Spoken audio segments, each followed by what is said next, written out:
And now joining us virtually, please welcome Yasuhiro Iwamura. My name is Yasuhiro Iwamura, Tohoku University. I will talk about anomalous heat bursts triggered by input power perturbations observed in nickel-based nanostructured thin films with hydrogen.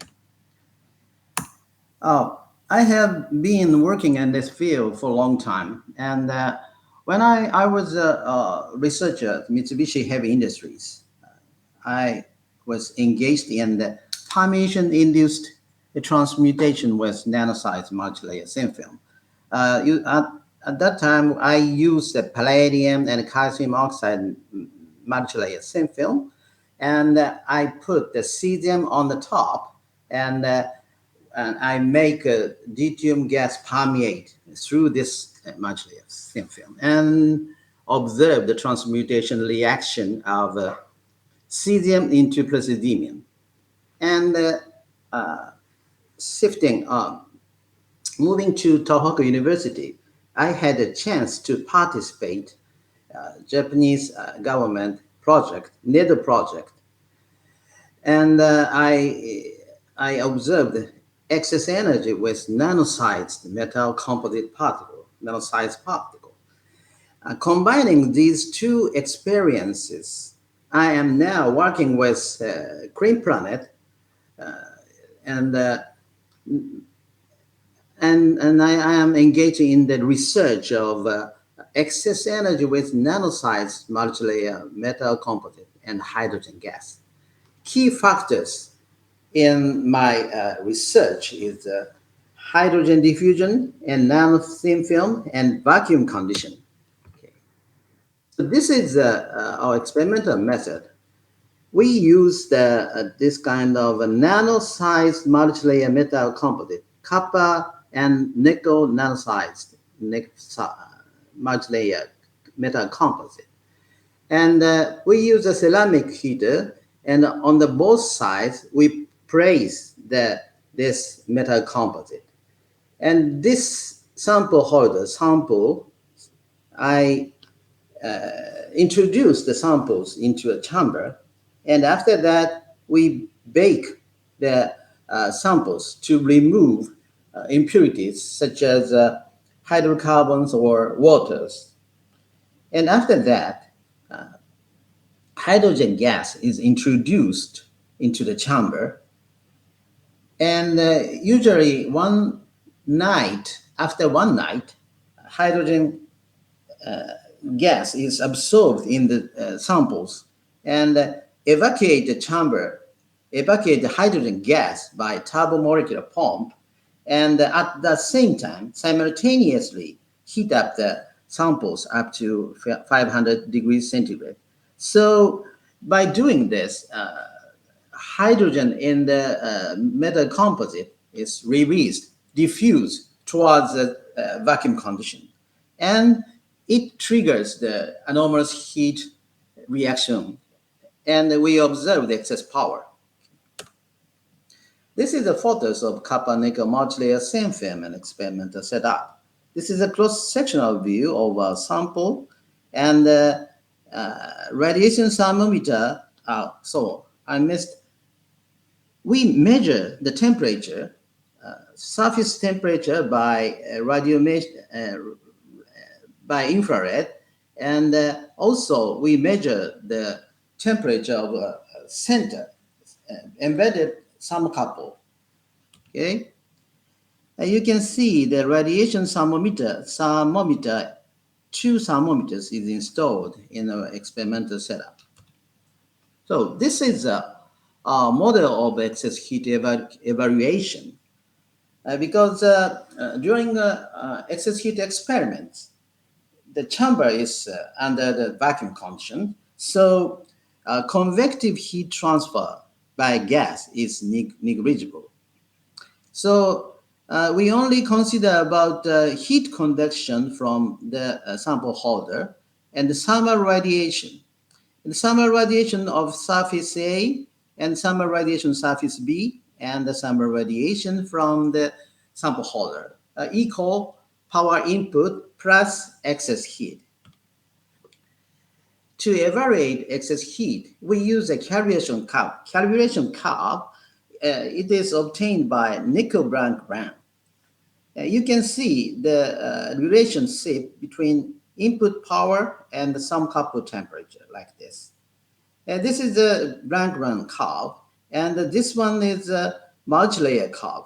So, for example, at this point, let's say if we same input power, but temperature difference observed. So it is a multi-layer, it is a Brand-Brown. So delta T is the difference between the multi-layer and Brand-Brown. And based on the model, excess heat can be expressed as a function of delta T. This is a typical example of excess heat generation. It is previously shown in the conference. In this figure, red point means pressure in the vacuum chamber, and blue point corresponds to the pressure in the chamber, and red point corresponds to the excess power. At the beginning of the experiment, we put hydrogen gas about 200 Pascal, and it decreased gradually. And after one night, at this time, we evacuate the hydrogen gas and simultaneously heat switched on the heater and rapidly heating the sample. And hydrogen gas released and triggers the anomalous heat generation. And as you can see, if we input 19 watt, the same input power, we got almost same excess power. And based on this data, we can estimate the total absorbed hydrogen gas. Number of the hydrogen is here. And if we integrate the excess power by time, we got the total energy, 1.1 megajoule. So we can calculate the excess energy by per hydrogen. It's 16 kilo eV. Usually, chemical reaction is the order of electron volt per hydrogen. So 16 kilo eV per hydrogen cannot be explained by known chemical reactions. It's anomalous heat. Okay, let's move on to the heat burst. This is an example of spontaneous heat burst occurred on one side of 6 copper nickel 7 multi-layer composite. This figure shows the time variation of excess power. We can see many heat bursts during this period. If we magnify this heat burst, magnified view of the time heat burst occurred is here. Red line means sum couple temperature, and green is the surface temperature, and blue is the surface temperature of surface A. So you can see at this time, heat burst occurred on the surface B, and rapidly temperature of surface B is increased like this. And this heat propagates to the center of the ceramic heater. Okay, next one is spontaneous heat burst occurred on the both sides of a 6-layer copper nickel 7 multi-layer composite. Okay, as you can see, at this time, the surface A heat burst on the surface A, and after that, at the surface B, on the surface B, heat burst occurred, and these heat bursts occurred. The heat burst propagate to the center of the ceramic heater. So As I shown, we observed many spontaneous heat bursts. And if we if we investigate these spontaneous heat burst phenomena in detail, we have found that the input power was fluctuated slightly, actually. So I tried to, if we could intentionally cause the heat burst. So I gave the small perturbation in input power intentionally, like this. P1, P input is here, and we gave the a small perturbation like this. And this small perturbation in input power will the change time temperature distribution in the sample and also induce a disturbance of hydrogen diffusion. And finally, we successfully induced heat burst. Okay, here's an example of heat burst triggered by input power perturbation. In this figure, this red and some couple B and A and the brown line means input power. So at the beginning of this experiment, input power is 25.8. And at this point, at this time, we reduce the input power. And after 3 minutes later, we turn up back, increase at the original point. Okay. After that, you can see at this point, at the surface B, heat burst occurred like this. And after that, at this point, heat burst occurred on the surface B. And uh, increase of surface A about, seems to be about 15 degrees centigrade. This is the surface temperature axis, and this is the some couple temperature axis. So about 15.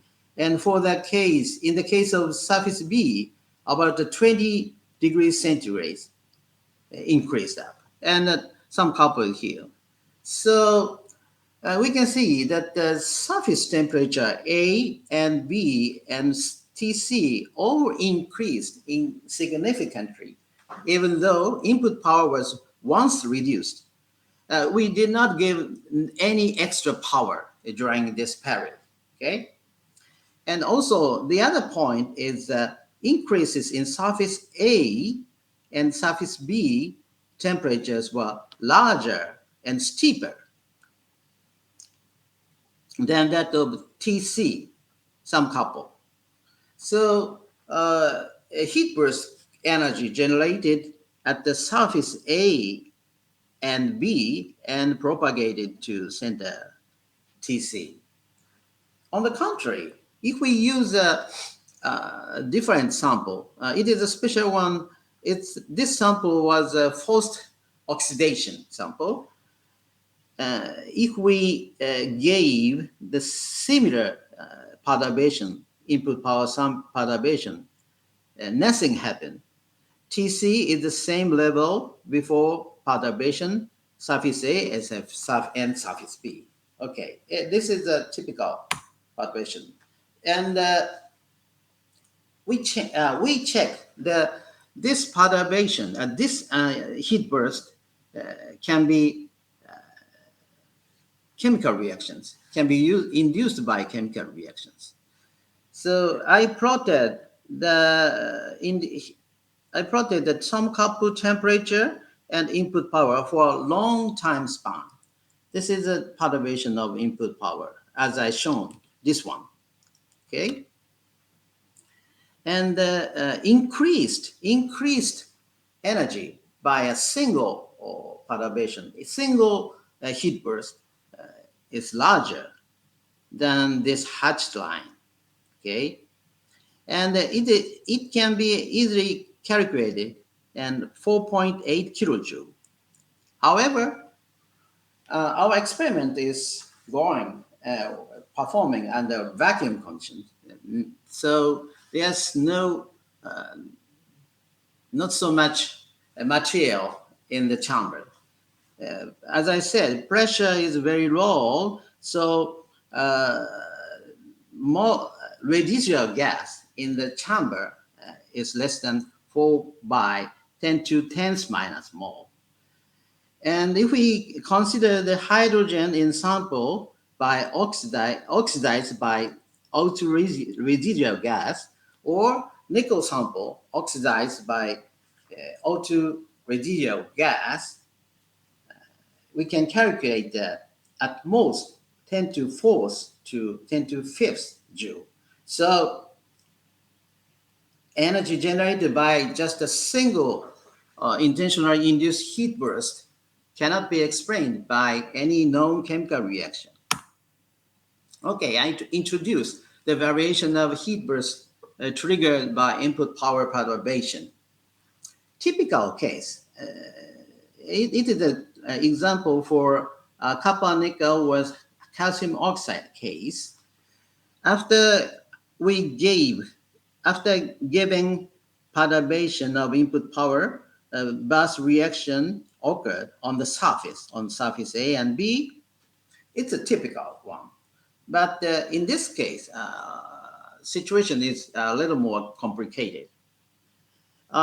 We giving input power perturbation here, just reduced after reduced.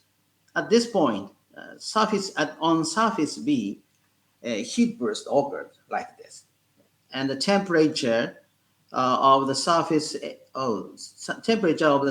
B increased about 15 to or 20 degrees centigrade, and it stopped.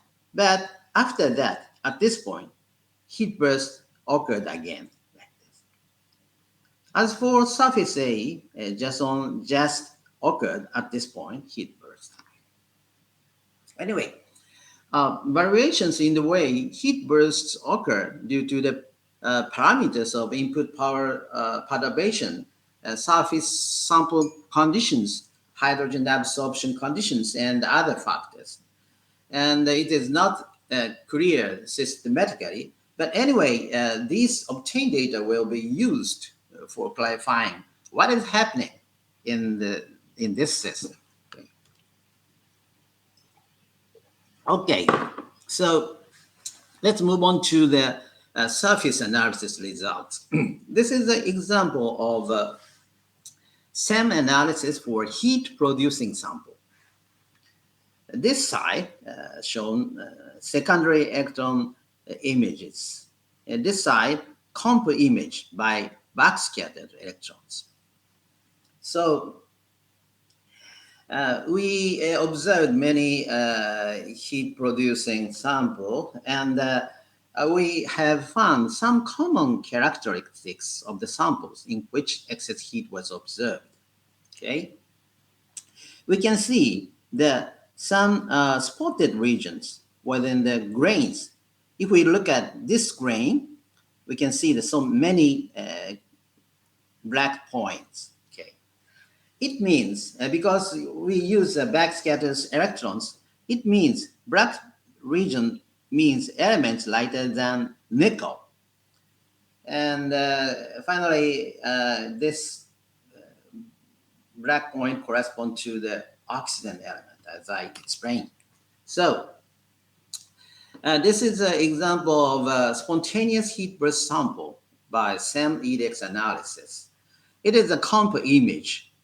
As you can see, we also see this black spot by comp image like this. If we look at the small region, a white region like this, we cannot see any oxygen peak. Oxygen peak is here, but in this case, no oxygen peak under detection limit. But in the case of this black point and this point, we can see the clear oxygen peak here and a very high concentration on the surface. This is a sample, as I previously introduced, as I mentioned. this spontaneous heat burst sample. Next one is the intentional heat burst sample. This one is this one, using a copper, nickel, and the calcium oxide case. If we look at by SEM EDX, we also, this point, we have no oxygen and the detection limit here.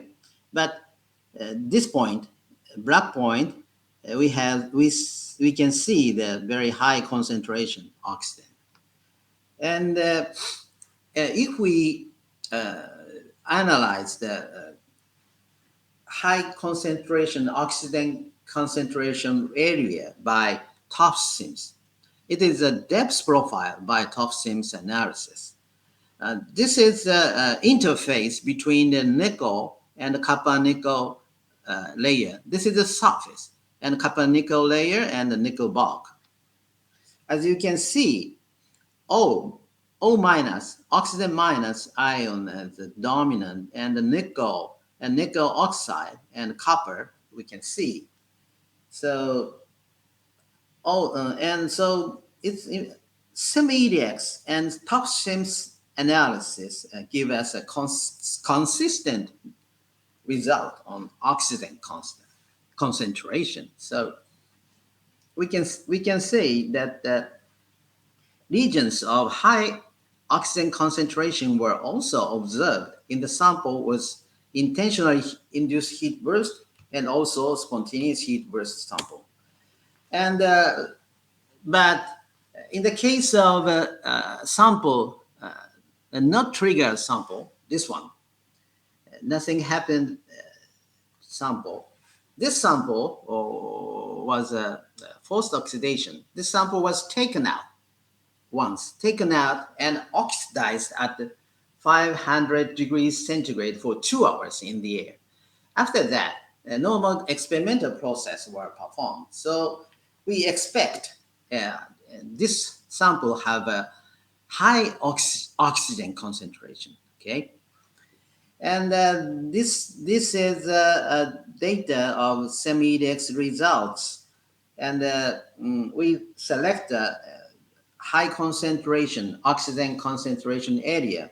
We can see that at this point a maximum value we detected just and about 5%. Okay, so in summary about the SEM-EDX analysis on oxygen concentrations, normal area, even in the heat producing sample, we have no oxygen under detection limit.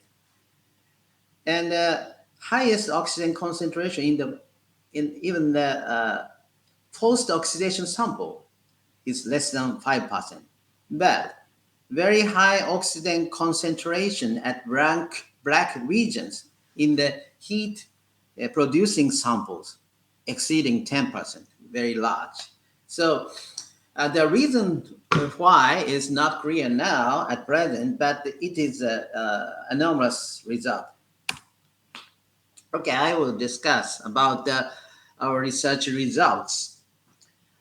Perturbation of input power causes a fluctuation in hydrogen density, which might trigger the heat burst phenomena. We are currently attempting to explain the phenomena by a trapping hydrogen hypothesis, as shown in the right figure, this figure. In this figure, the hydrogen is absorbed in the bulk and the nickel copper mixed layer, and then hydrogen inside diffuses by evacuation and rapid heating by the heater. Heater is here. And many hydrogen atoms can trapped in the trapping sites, such as a vacancy, dislocation, or voids. We just assume that the observed heat burst phenomena might occur at the hydrogen trapped sites. It's my assumption. Okay. And I would like to mention about the research implication of observing heat burst. excess heat generation is evaluated using a calibration curve. So as I explained, but someone questions whether the heat dissipation conditions are different between the time of calibration and the time of heat generation experiment due to the variations in the way the sample is mounted, etc., something like that. However, since the heat burst phenomena were observed under the same heat dissipation conditions, okay, so it cannot be explained by the difference in heat dissipation conditions between the calibration and heat generation experiments. So observing heat burst phenomena enhances the reliability of excess heat experiment, excess heat evaluation. Okay, I would like to conclude my presentation. Innovative method to induce enormously large heat generation phenomena that cannot be explained by known chemical reaction and chemical process has been developed. Nickel-based nano-sized multilayer film was preloaded with hydrogen gas and heated rapidly to diffuse hydrogen and induced high heat generation reaction, enormous heat generation reaction. Not only steady state enormous heat generation, but also spontaneous heat burst phenomena were sometimes observed. Based on the observation of spontaneous heat bursts, intentional heat bursts have also become possible. Even a single heat burst phenomenon cannot be explained by any known chemical reactions. Observation of the heat bursts have improved the reliability of excess heat experiments. Samples generated heat or heat bursts often show some regions of very high oxygen concentration, higher than in forced oxidized sample after the experiment, according to the SEM EDX and top SIMS analysis. And this is the acknowledgement. I would like to thank Green Planet and Tohoku University and Thermal Electric Energy Technology Foundation and the Tanaka Kikinzo Memorial Foundation. Thank you for your attention. Thank you, Yasuhiro.